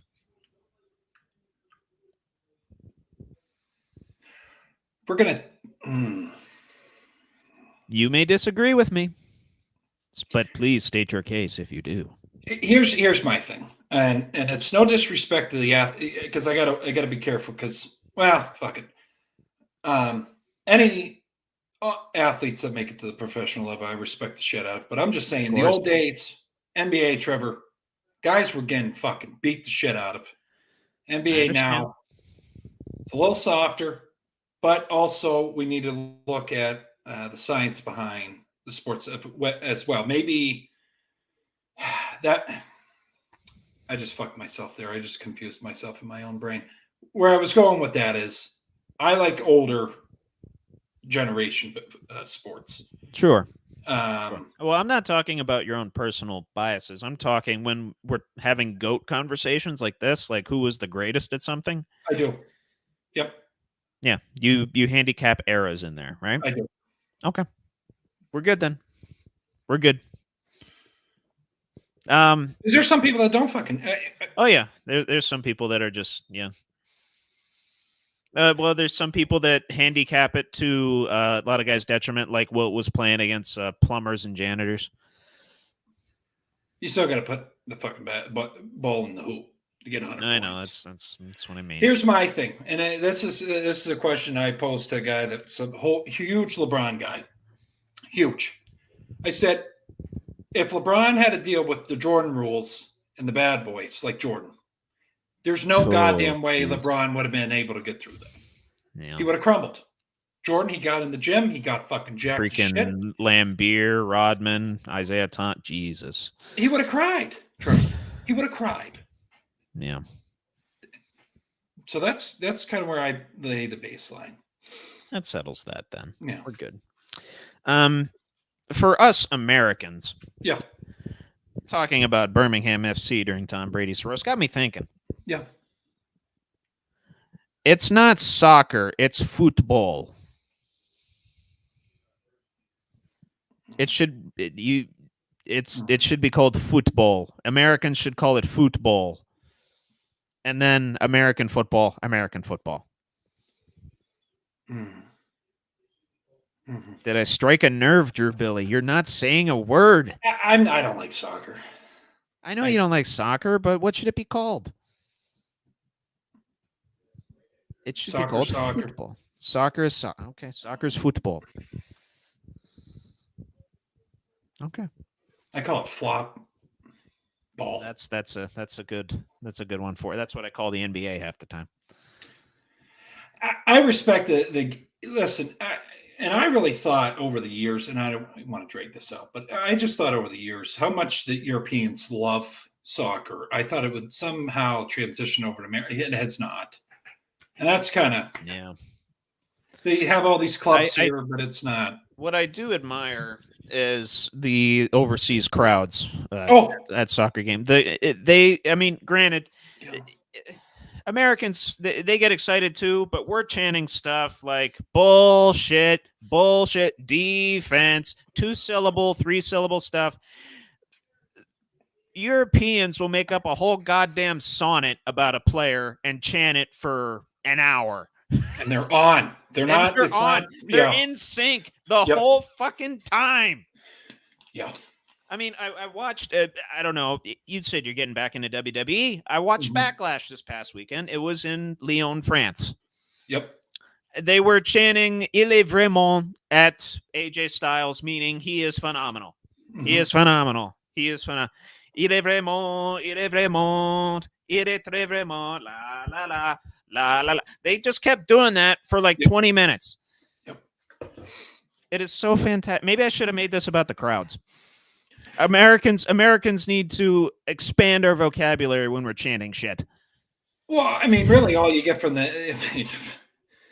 you get from American, fuck you. No, I know. Fuck Oh you. yeah. You You know, and you always get that one guy that's heckling when yeah. the crowd's dead silent. That's a bullshit call. Ref, you fucking suck. You know, it's like, okay, Refs, you you suck. know, yeah, Refs, you suck. yeah, Come on. yeah. I mean, the only good thing Whereas in fucking in the UK, they'll chant, "That ref is a wanker, a mother bleeping wanker." Like, I love it. come I love it. on. I love it. The energy's That's there. The fantastic. energy's there. They're very Yes. passionate, and everything surrounding that stadium or pitch or whatever the hell they call it, Trevor. They're packed to the fucking walls, and the same energies in those establishments Yes. as it is in that fucking place. So, Amen, brother. yeah. Amen. No, I respect the game. I do. And last but not least, this is one of the ones that will be an unpopular opinion among diehard NBA fans and potentially diehard NBA players. We need to start doing roasts with NBA players for being some of the biggest you-know-whats in the world. And you know where we start? You know where we start? Well, Slim Reaper. KD. yeah. The stuff with the Warriors? Mm. This stuff, him not being able to win a title anywhere else except the Warriors? Mm-hmm. In the throes of their dynasty that they probably would have had anyway? Marcus All could be thrown in there too. Yeah, you want to throw Mark? Yeah. Oh, I'd be all on board on it. You'd have to host that. You'd have to host that in what was the name of the forum? Kia Forum. You'd probably have to host that in the forum in LA. Probably wouldn't do well in Minnesota, Memphis. But yeah, let's start roasting NBA players, please. Yeah. Can we do that? Can we get Jeff Ross in there? Can we get Kevin Hart in there? Hell, can we get Adam Silver spitting some gospel on us? Yeah. That'd be fantastic. I'd love it. I'd thoroughly enjoy that. If Roger would have shown up on Sunday, Trevor, I would have. Oh, that'd have been great. Yeah, no, that'd have been great. This fucking guy had my investigation team all in spits because of this fucking deflating balls. All right, Raj. We should, you know who we should do right after KD, actually? James Harden. James Harden. Honestly, I'll LeBron? be fair. Maybe Embiid too. Gets hurt a lot. Hasn't made it to a conference finals yet. Yeah, he gets fined for doing this thing that you probably got suspended for in grade school if you're of our age. Yeah, I think Joel Embiid. He's not hanging out in strip clubs like James Harden. No, I'm aware of this. Just in practice. I haven't seen him in any of them anyway. Yeah. So I've read. In-N-Out burger every day. Yeah. Spends millions of dollars on a fucking necklace for I don't even know who the fuck he was hanging out with at the time. Some rapper. Like, oh, it's all right, James. I was gonna say we could have Quavo MC this too. Yeah, That'd be great. That'd be whatever. nice. I wouldn't mind that. Yeah. Or well, this just because from Philly, Meek Mill. Have him. Yeah. MC. That'd be If you're hosting the one in Philly. Yeah. But since it roast comedy, hopefully it's back. I hope it is. And I'm going to add a little piece onto your unpopular opinion here. Oh, please. NBA players cannot play in the NFL. Because that's been a whole fucking discussion today. Ever since stupid ass Austin Rivers went on McAfee and said it. Internet has blown the fuck up about it. He said they couldn't play in the NFL? They could. He said they could. And better than NFL players. Okay. This is coming from a guy, Trevor, that averages fucking 9 points a game. I understand. This is with the caveat. I'm assuming, and I might be leaping to conclusions here, that they condition like NFL players, that they used to bang in pads. I'm saying I think he meant or like as is. As NBA players are conditioned as their body types are now, they would Take him Okay, right off the court, put him on the field. He said they could do it. Let's bring in a guy that we talked about earlier. What's going to happen when Troy Polamalu lays your ass out over the middle of the field? Right, blindsides your ass. Yeah. Yeah, that's there's a select few that probably could, and if they get their bodies right, LeBron honestly might be one of them. Yeah. Just because he's 6'8", 260. Yeah. Pretty bulky. Still very slim basketball body, but he could put on some muscle. Mm-hmm. Play tight end. Not all of them. Some there's a few. Okay. There's a few. You could put Nikola Jokic at left tackle, probably. Okay. James Harden would probably be riding the bench. Yep. He might bring some guests with him. I think it's a ballsy statement to make on. It is. Yeah. And to make it like, I assume he made it in the context of just like an overarching statement. They weren't talking about anyone specific or no, just as an overarching umbrella type of a statement. Mm-hmm. Yeah, I don't like it as an umbrella statement, but there's a few that definitely could. Okay.